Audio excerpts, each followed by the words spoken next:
Planet X TV. Hey guys, welcome to another episode of Planet X. We're here in Carlsbad this week at the Costa Film Festival, and it is awesome. We just bumped into Ed Harris, had a little chat with him. Lots of more exciting stuff coming up this week on Planet X. Check it out. Only here on Planet X.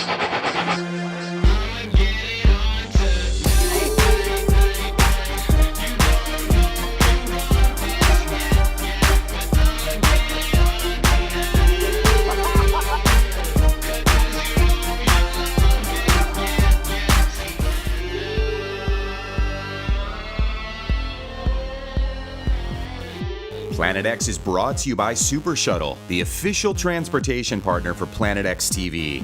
When you need a lift, think Super Shuttle. Yeah, well, my name is Mike, and I'm one of the filmmakers for the Signal Hill Speedrun, and that was the world's first downhill skateboard race, which was 1975, and it ran annually till 1978 in Signal Hill, California, which is right in the middle of Long Beach. About the film? Yeah, go ahead. Okay, great. So, this race, they called it sort of a party on wheels. Now, the first year, only 2 people turned up because it was originally done for the Guinness Book of World Records TV show, which was hosted by David Frost, and they called around. They said, we want to have a skateboard race, and it was pretty disorganized. 2 guys turned up. 1 guy fell down, broke some bones, and the other guy made it down and survived.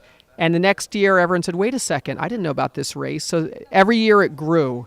The crowd grew, and by the end it had 5,000-6,000 people there watching. They invented a whole new type of skateboard called a skate car. And a skate car was basically like a small enclosed vehicle, but you weren't allowed to have a steering wheel. Originally it had a really poor braking system. In fact, sometimes they almost didn't have a braking system and no way to stop. Eventually they had to put parachutes in them. And so they branched off, and then they would have a skate car competition, which were basically like luges. Luge was invented at this hill, and I should say street luge. They took it from the original ice luge. And they had a women's division. They had the men's stand-up division where people would go down traditional skateboard style, and then also the skate car modified. So it grew into this giant event. The only thing that didn't really keep up with everything else was the safety for the event. So the last year there were so many crashes that they didn't have enough ambulances in the city to have an ambulance on standby, so they literally had to hold up the race for half hour, 45 minutes at a time, saying, let's wait for the people to take people to the hospital and come back. And by the way, some of those weren't racers. Those were actually audience members being taken away sometimes. Yeah, so it was quite a race, probably one of the world's most dangerous races also. Starting in 1975, a ragtag group of surfers, skateboarders, hang gliders, and hot rod mechanics started meeting at a steep drop of roughly paved asphalt, appropriately named Hill Street. They started calling us up. What can you give us? Well, I'll give you a speed run right off the bat, and Signal Hill, and that's the place. Chasing a prize that wouldn't come close to covering medical expenses, they dropped over the steep precipice on primitive skateboards. Technology took over as teams created enclosed, streamlined gravity vehicles, skate cars. I think the first inkling anybody had of that the hay bales weren't going to work was when I went through them. It was just... This is too dangerous. We got to shut this thing down. Wow, this is a really messed up race. Hold on, we don't have enough ambulances in the city. She's gone. She disappears. It was the scariest thing I'd ever seen in my life. Barriers were broken, records were broken, bones were broken.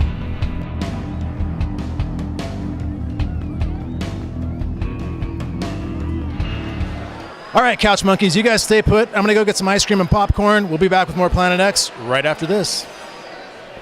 Planet X TV.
Hey guys, we're here at the La Costa Film Festival with Ruby, who's one of the founders.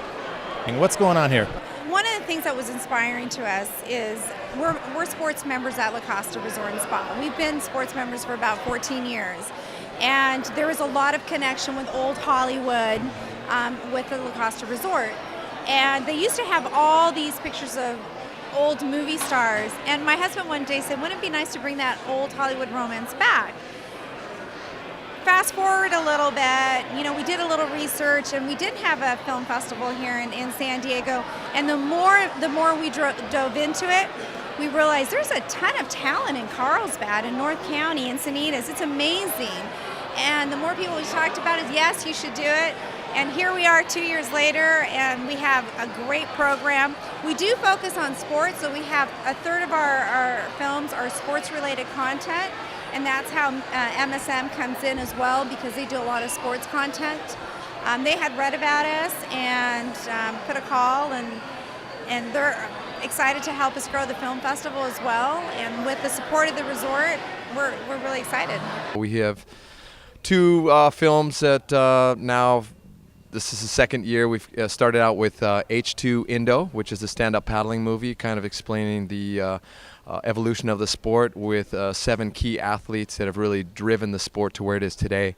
And today or actually tomorrow, we are previewing the H2 Mexico, which is the second round of this film, and it really kind of emulates or it kind of pushes the sport of stand-up paddling where it is today, and how these athletes have really progressed, and really shows how the young athletes are really driving the sport and really just pushing the boundaries of where it's going, and actually really making it cool for everybody to get into. And it's a feel-good movie, one of those movies that when you see it, you get to know the athlete, and you really want to get in the water after the movie and get into stand-up paddling, and that's kind of, we're just trying to share the stoke with everybody.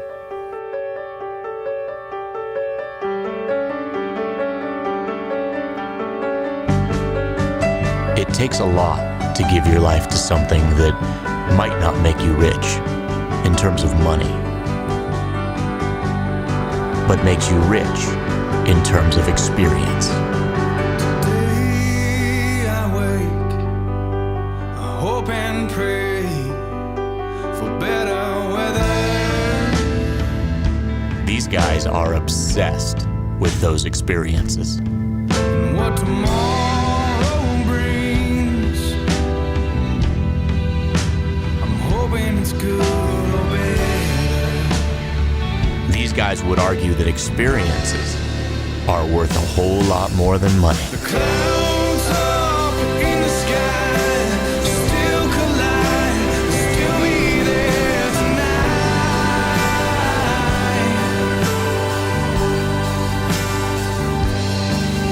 And tomorrow's a gift. I hope you get it. I hope you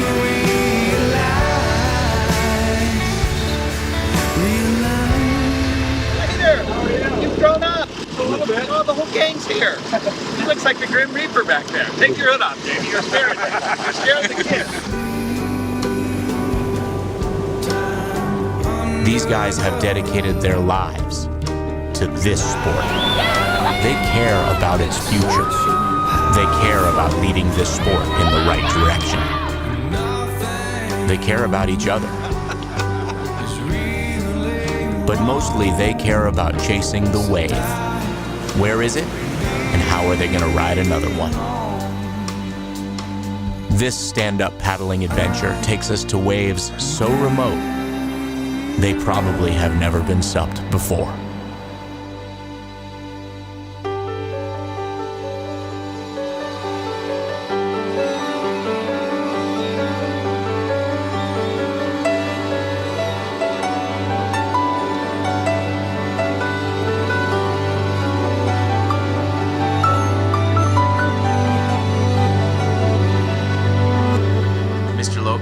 Welcome to the cast.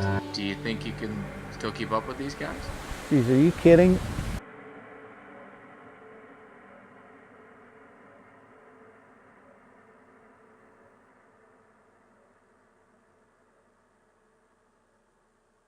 You guys stay put. We'll be back for more Planet X right after this.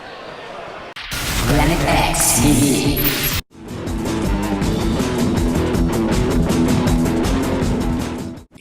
Planet X TV. This, my friends, is Ed Harris. I'm Brian Spencer, and you guys are watching Planet X. Hi, my name's Dan Moore. I live on the North Shore of Oahu in Hawaii. I've lived there for 40 years, and we came here to the Costa Film Festival as an invitee for our film, The Essence of Surfing. We were proud to show it yesterday and got a great response. You know, it was a small venue, but they packed in probably 180 people. And, you know, just a terrific response to our film that we, you know, as an independent filmmaker, you always love to get that feedback from the audience. You just never know, you know, what the response is going to be to your film until you actually get it out there and you show it. So these venues are very important for small production companies like ourselves. Yeah, you know, as a producer, I recommend other producers, you know, getting in touch with La Costa and, you know, submitting your film and being part of it. I have to say, this is one of the nicer venues that I've been part of. The driver with the black Mercedes all day yesterday just put a smile on my face. It's good stuff. I love it.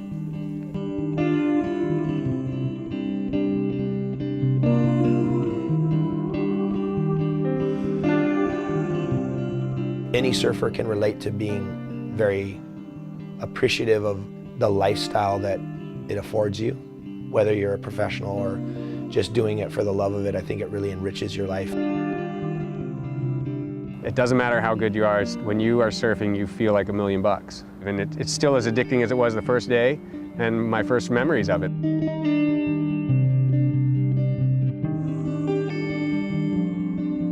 Surfing's such a natural high that you don't need anything else. There's nothing that can really compare to that. For me, it never gets old. There's always something to work on. Your timing, your technique, your wave position, working on new maneuvers. Surfing to me is, I guess it's my lifestyle, it's a hobby, it's a job, it's life.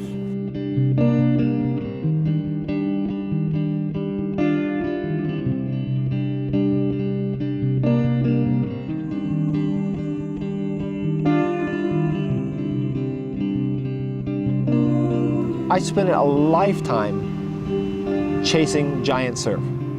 My passion and my love for chasing giant surf has not stopped. It hasn't been slowed down really that much. I love surfing. Doesn't matter how big it is. I love it.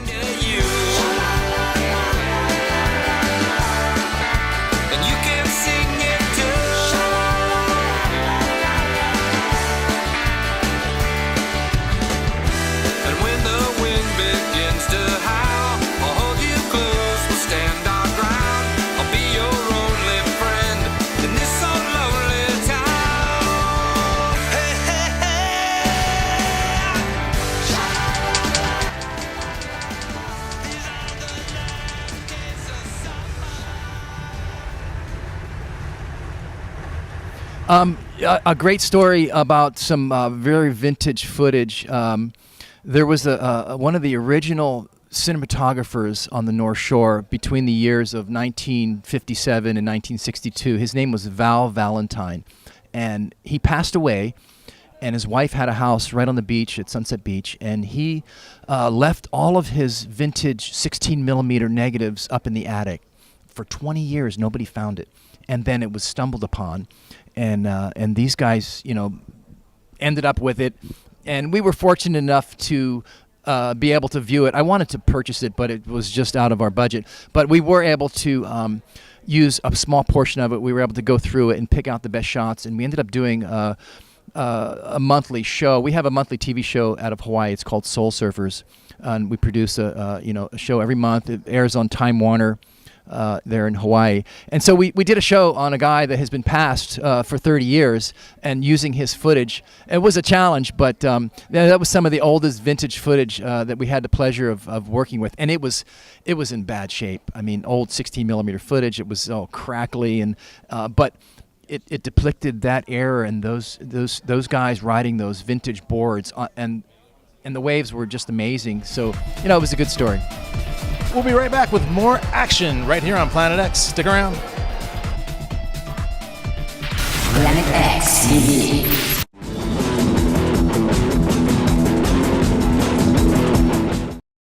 Planet X TV. Hey guys, welcome back to Planet X. We're here with Ed Harris, legendary.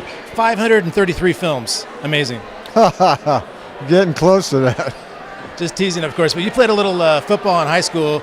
Tonight you're being honored for a film called Radio. What was that experience like? Well, you know, Mike Tolan, who's here tonight, the director, he's a sports nut and co-founder of Mandalay Sports Incorporated, and helping out with the festival. It was his film that he wrote, rewrote, or I don't remember if he was a writer or not. But he asked me to do it. It was with Cuba Gooding Jr., based on a real story, about a black guy named Radio who was mentally challenged, shall we say, in South Carolina, and his coach, Harold Jones, who's still alive and still is looking after Radio. I mean, we're talking maybe 40 years. And just about their relationship and about that time, and it's a very much of a feel-good story. I remember we shot it 10 years ago. It was a good shoot. Slam ball is, you don't know about slam ball? You call yourself Is it played on a ping pong type table? No. It's not, okay. It's played on a basketball type floor that has springs beneath it, so it's kind of bouncy. And then in the areas where the key is underneath the basket are trampolines.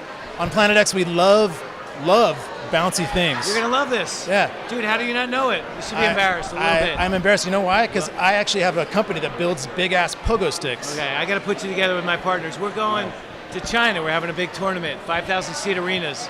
We got to get you hooked up. I'm game for that. I'm going to be there with bells on. Sweet. Let me ask you my first question.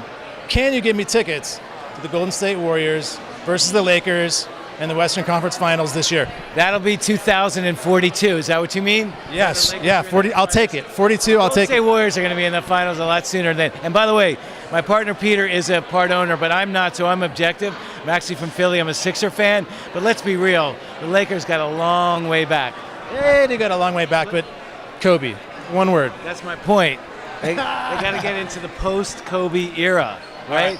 So let's get there. Let's accelerate it. Yeah, let's get there faster. And probably the best way to do that is to have the Golden State Warriors clobber them That's going to repeatedly. That will happen, yes. Too bad they didn't get Kevin Love, but, some people think you don't want to trade Klay Thompson, you don't want to trade Harrison Barnes. They're a good team. They won 50 games last year. Maybe this is the year they go to the conference finals. There's never enough love to go around for everyone, unfortunately. Let me ask you one more question about athletes. If you had to pick one, who's your favorite athlete of all time? Oh, It's not talking to Ed earlier. He said Mickey Mantle, so... I'm going to say somebody you never heard of. Is that okay? They better be epic. To me, it's epic. Richie Allen. Renamed himself Dick Allen. Okay. He's the Rookie of the Year in the National League in '64 in Philly. Then he won 2 home run titles for the White Sox and an MVP. He's not quite in the Hall of Fame, but he's a 7-time All-Star, and he was like the original bad boy, which is why I loved him growing up. Swung a 42-ounce bat. Man, he was just drinking like beers between innings and just having a good time. And then some. Speaking of athletes, who would you say, if you had to pick one, is your favorite athlete of all time? I was born in 1950, man. So I was a huge Mickey Mantle fan. Awesome. I lived and breathed by Mickey, man. I didn't care where I was. First thing in the morning, get the paper, see how he did. Went to a lot of Yankee games. Went to his farewell day. Saw him hit a home run against the Cardinals in the World Series. I mean, he was my guy. I finally met Mantle in New York.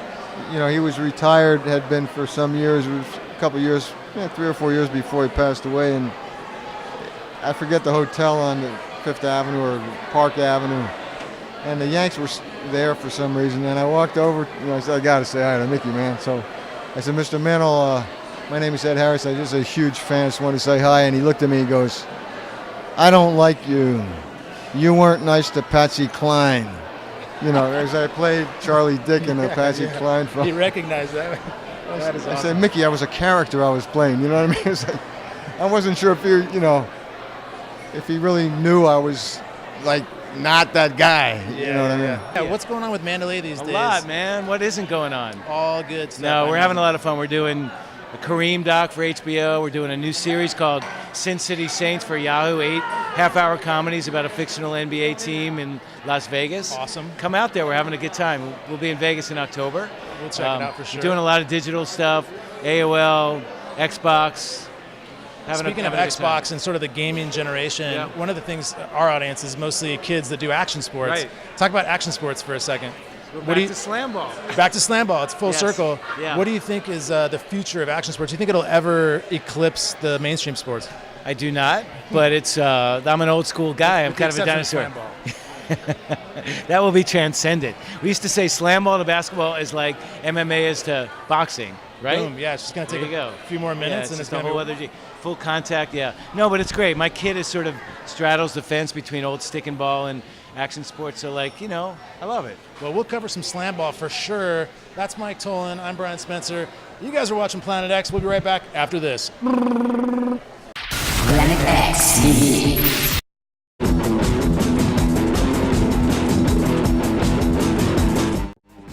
If you wish to appear on Planet X TV or to get more information, please email us at info@planetx.tv. Blah, blah, blah, blah. Blah, blah, blah, blah, blah, blah. It's not a bad place to have a film festival. I mean, North County, San Diego is probably the best, with the exception of South County, Orange County. Right. It's like they're pretty neck and neck, but they're both beautiful, beautiful places.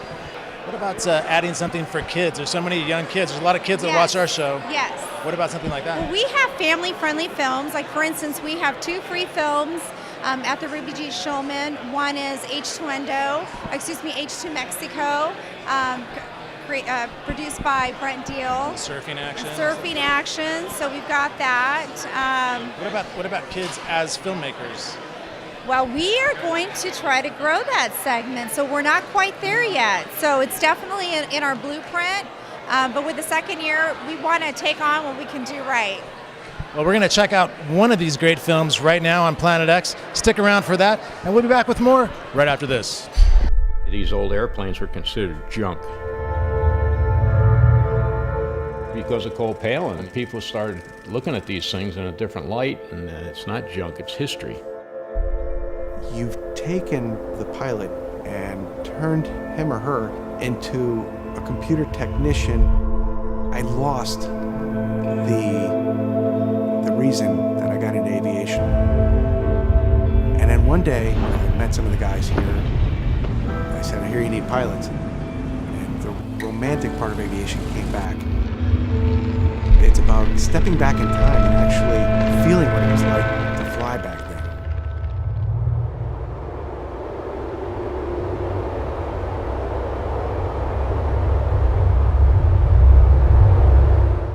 That wraps up another epic episode of Planet X.